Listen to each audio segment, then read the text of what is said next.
Good morning Papandayan. Bali nandito na tayo ngayon sa Papandayan kasi bibili lang tayo ng pang-ulam na isda mga kuya. Kasi parang wala pang tumatabing mga bakulong. Mamaya pa siguro ang bakulong mga kuya. Yun. Bali nagkakahuli ngayon ng tulingan mga kuya. Napakaganda ng panahon sa parting Kabayanan. Medyo mainit pa sa part ng Ranso. Napakainit mga kuya.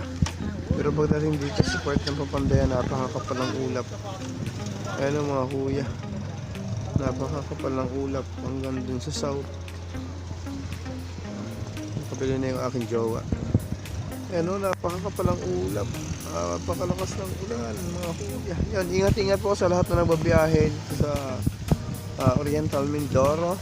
Medyo maulan ang panahon natin ngayon pag pupunta tayo ng south. Yan mga kuya, ingat-ingat.